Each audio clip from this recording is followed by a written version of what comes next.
What if Anakin told the council why he killed Dooku? In Revenge of the Sith, Anakin and Obi-Wan face Dooku on the invisible hand. When Anakin slices Dooku's hands off, the Chosen One believes he shouldn't kill him, but Palpatine tells him to do it. In the original timeline, there were no repercussions of this, but what if Anakin actually told the council why he killed Dooku?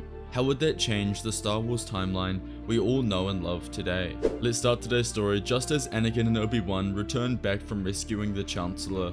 Kenobi went to the council chambers and gave the battle report, while Anakin had his day with the politicians. But the entire afternoon, Anakin felt uneasy. It wasn't right. He kept thinking back to the moment on the invisible hand when he killed Dooku. The right thing to do was to arrest him and bring him back and stand trial. Because of Palpatine, he was Dooku's judge instead of the Republic courts. He told Padme he had to go. Before the council finished their session, Anakin barged in. Skywalker, believed you weren't coming, we did. Anakin surveyed the Jedi Council as they looked confused as to him being there. I'm sorry, Masters. Anakin was struggling on what to say. All of the Jedi could sense that something was greatly disturbing the Jedi Knight. Speak, Skywalker. Anakin exhaled and then spoke. Masters, I have something I need to confess. Each member's curiosity piqued and several of them leaned forward in their chairs. Anakin says that Dooku was unharmed when he killed him. He had an opportunity to arrest him, but instead, he killed him. He admitted that Obi-Wan was unconscious at this time and didn't see. Murmurs spread throughout the council. Unarmed, you say? Expand, Skywalker. I had removed Dooku's hands. He knelt on the ground and begged for his life. Yet you still killed him. Troubling this is. Windu shook his head in disgust. The Vice Grand Master looked at his peers to see if they understood how critical this was. He said if Dooku was arrested, they could have interrogated him, perhaps gained important leads that could have ended the war. I know it was wrong. I didn't intend to. I was going to arrest him. Anakin paused before continuing. But the Chancellor, he told me to kill him. There was an audible gasp from each of the council members. Anakin tried to piece together what the members were saying to each other amidst the murmurs. Our suspicions were right. He must be involved. This isn't a coincidence. Anakin was like a bantha in a sandstorm. He had no idea what was going on. Eventually, he interjected. But Masters, why does it matter the Chancellor gave the order? Dooku was a dangerous man. He probably was just trying to save the Republic. Anakin was practically ignored until Obi-Wan replied. There's much you don't know about Anakin. This is more complicated than meets the eye. What do you mean? What's going on here? The entire council sighed in unison. We were not planning on giving you this during the session, but now we have no choice. The council has an assignment for you, one that must remain off the record. Anakin looked around the room, and the Masters' faces each detailed the same expression, showing they all knew what Windu was talking about. Spy on the Chancellor, you will. Learn of his dealings, so understand his intentions we can. Anakin's jaw clenches and his fists tightened. He didn't like this.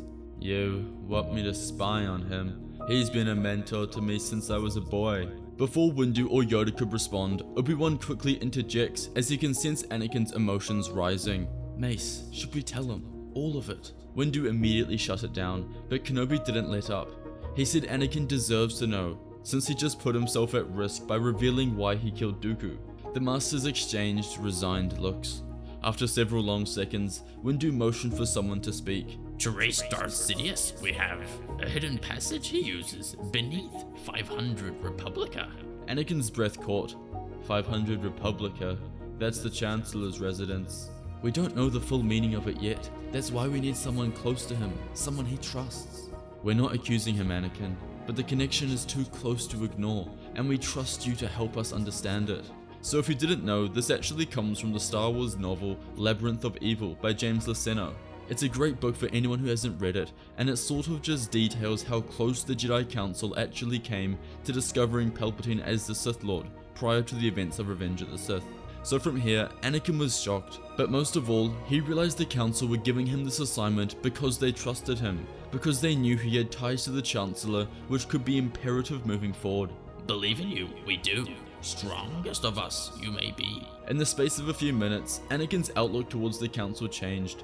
He felt like he deserved his place there. He bowed and left the chambers. Anakin took on his assignment in a far better light compared to the original timeline.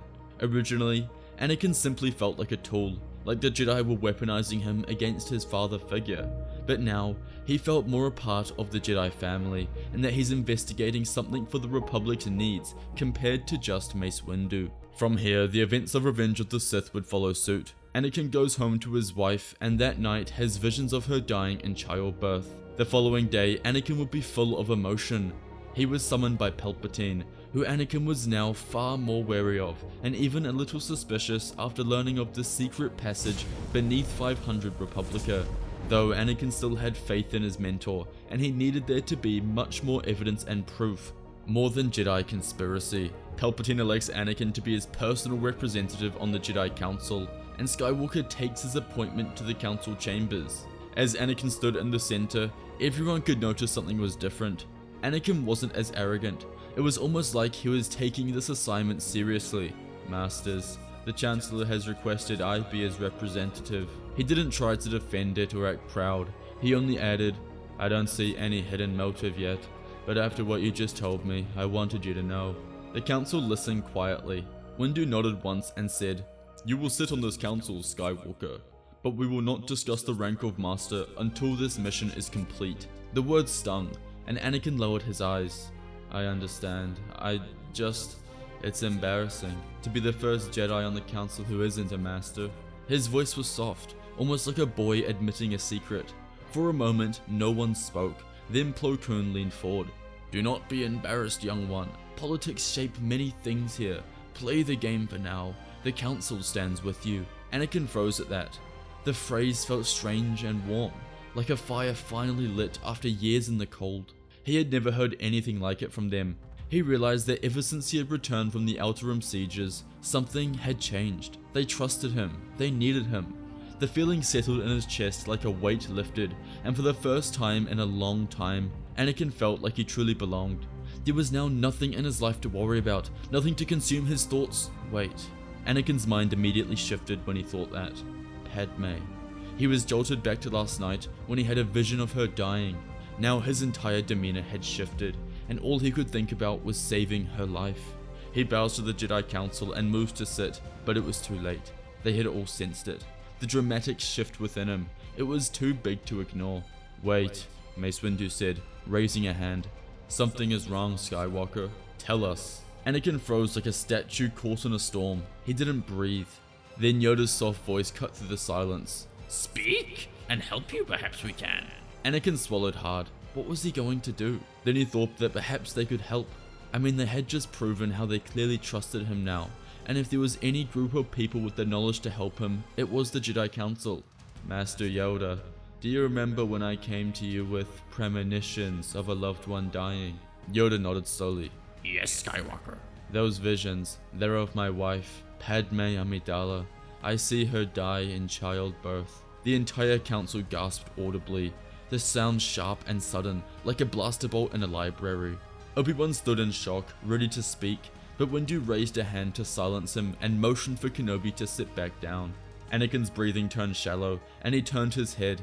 I don't care about my status in the Order anymore, or my rank. I just want her to be safe. I can't lose her. Windu's voice rose, full of anger. Skywalker, you... But Yoda cut him off. Silence, Master Windu. The council turned to him as Yoda continued. Help Skywalker, we will. What? Windu muttered, stunned. But Kit Fisto stepped forward slightly. It's not unheard of for a Jedi to have a family. And Fisto then nodded at Ki-Adi-Mundi. The council allowed it for him due to his species' needs. The Jedi was implying that Anakin's status as the Chosen One could mean special rules. Skywalker, if attachment is your struggle, I can teach you how to control your emotions. It is possible to love and still remain in balance. Anakin's eyes widened. Why? Why would you do this for me? Shakti answered calmly. Because you are the Chosen One, Anakin. And because you have proven yourself invaluable to the Order, you are not alone in this. For a moment, Anakin felt the crushing fear ease. He bowed deeply, grateful in a way he never had been before.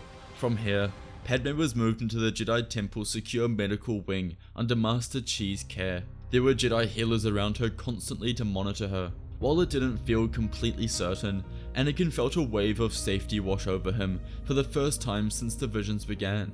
As for Palpatine, he still believed Anakin was fully under his influence. Therefore, just like the original timeline, he invited Anakin to the opera where he told the tale of Darth Plagueis the Wise. However, this time, instead of Anakin being completely taken by the story, he paused for a moment. This was all too coincidental, he thought to himself. One day after Anakin began having nightmares of his wife dying, the Chancellor, who the Jedi were already suspicious of, happened to know a tale of a Sith who could save a being from death with the dark side. He connected the dots, realizing the Chancellor was hiding far more than he had ever admitted. Anakin tells Palpatine he needs to go, and goes straight to the Council and tells them everything. Shock rippled through the room. This revelation was almost the final proof they needed. Yoda immediately said he would return from Kashyyyk without delay. This required the Grand Master's full attention. Obi-Wan had only just left for Utapau at this point, and the Council told him to continue, and that Grievous was his #1 priority. Everyone sat in the chamber shocked, outraged at all the information they had just learnt. Hours later, Yoda arrived with zero complications, joining the other Masters as they went into separate LAAT gunships and headed straight for Palpatine's office. Entering, they found Chancellor Palpatine seated at his desk. Windu was the first to speak. "Chancellor, we have questions." Palpatine was, albeit, shocked to see this many members from the Jedi Council. Yoda, Windu, Anakin, Shakti, Kit Fisto, Anakin Cola, and Saesee Tin. The rest of the council were off-world fighting in the Clone War. Mace continued, "How did you know the tale of Darth Plagueis the Wise? A Sith legend lost for 1,000 years, not one in the Jedi archives." Windu had made the inaccuracy of how old this legend was. In his mind, it must have been 1,000 years old when the Sith were last seen. Palpatine remained quiet. Strange it is that tells Skywalker of the story you did, right after visions of death he received. Too convenient, it seems. Palpatine's face tightened as he realized the implication. "Anakin told you this." Windu stepped closer. "Yes, he did. And we find the timing of your tale deeply troubling." Palpatine forced a thin smile, trying to regain control. "Master Windu, I merely shared a legend. A story that I heard as a little boy trying to enter politics on Naboo. But none of them bought it. We're not here for explanations, Chancellor. We want you to come with us to the Jedi Temple for formal questioning and a blood test." The word blood made Palpatine's composure crack. "A blood test," he repeated, the mask slipping. "Surely you don't think." "We do," Windu said flatly. "Your cooperation is required." For a moment, everything was still. Then Palpatine's expression hardened into something sharp and venomous. "I'm afraid that will not be happening." It was at this moment that Palpatine realized it was too late. There was no way to salvage the situation. He had made an error in thinking Anakin was ready to be told about his master. Anger seethed within him, but Palpatine knew he had to act quickly. He pulls his comlink from his sleeve and executes Order 66. Immediately the doors behind the Jedi burst open as the Coruscant Guard stormed in. Blaster bolts filled the air as the Jedi scrambled to defend themselves. Palpatine ignites his blade from behind and leaps forward. With their backs turned, Palpatine cuts down Anakin Cola and Saesee Tin in a split second, causing Windu and Anakin to turn and strike at Palpatine. The Dark Lord knew he couldn't win this, so he force pushes them back and breaks the glass behind him, leaping to the streets of Coruscant. Back in his office, Shakti was hit and killed by a trooper, while Fisto, Anakin, Windu and Yoda managed to defend against the remaining clones. Windu quickly contacts the temple to inform them that Palpatine is the Sith Lord, but when the Battle Master answered, Singe Relic, he says the temple is under attack by thousands of clone troopers, and they require imminent assistance. They quickly realize this was happening everywhere. The Jedi decide to split up. Yoda and Fisto went to the temple to help defend, while Anakin and Windu followed Palpatine. Palpatine made his way to the Senate, where he attempted to quickly turn the Republic on the Jedi. He had to move quickly. "Senators, the Jedi have betrayed the Republic. They attempted to assassinate me in my own office." Gasps echoed around the arena. They all believed him instantly. Everyone loved Palpatine, and at this point, no one trusted the Jedi. The Senate erupted into fearful murmurs. But before Palpatine could push further, his eyes widened. Windu and Anakin were already racing towards him on the senatorial pod. One swift jump, they landed on his central podium. "It's over, Chancellor," said Anakin callously. Palpatine pointed at them dramatically. "You see, they hunt me even here." Windu looked around the room as if he was searching for something he'd forgotten. "This man is the Sith Lord Darth Sidious. He has orchestrated this war. We have proof." Palpatine scoffed loudly. "Proof? You have nothing but lightsabers and lies. Will you allow these Jedi dogs to execute your elected leader?" He stretched his hands towards the crowd like a desperate actor on stage, but Anakin stepped forward. "We do have proof." He raised a small projector. The chamber dimmed. The Jedi presented a recording they stole from Palpatine's office before leaving it in search of the Chancellor. It showed the Order 66 command, but more importantly, Palpatine igniting his lightsaber and killing Jedi. There was silence. Then, a wave of outrage crashed throughout the Senate as thousands of senators rose to their feet, booing and shouting. Palpatine's face twisted. His mask finally shattered. With a snarl, he pulled a hidden lightsaber hilt from his sleeve and went to ignite it. His blade never ignited. Anakin's saber had already pierced his chest. Palpatine fell, lifeless, collapsing against the controls of the Senate pod. The chamber shook with shock. Windu stepped forward. "Senators, Chancellor Palpatine ordered the clones to destroy the Jedi Order. Only you can stop it." A vote was called immediately, and with overwhelming unity, the Senate invoked Order 67, reversing Order 66 and halting the clone assault. The war in Sidious's darkness had finally come to an end. A few days later, the council gathered one last time. "Anakin has showed us something important. Attachments do not have to lead to fear or darkness. They can be understood, guided, and even make us stronger. Love can make a Jedi better." This was a difficult thing for the room to accept, but they did. Yoda announces the Jedi will embark on a new path, where attachments will be encouraged, but also more lessons on how to control and master one's emotions. Anakin was allowed to remain in the Order, and Padme gave birth successfully. A new era had begun in the Order, and as Anakin and Padme walked Luke and Leia into the temple for their first day of classes, all was right in the galaxy. If you enjoyed today's video, you must watch What If Anakin Had Visions of Choking Padme and What If Anakin Killed Dooku.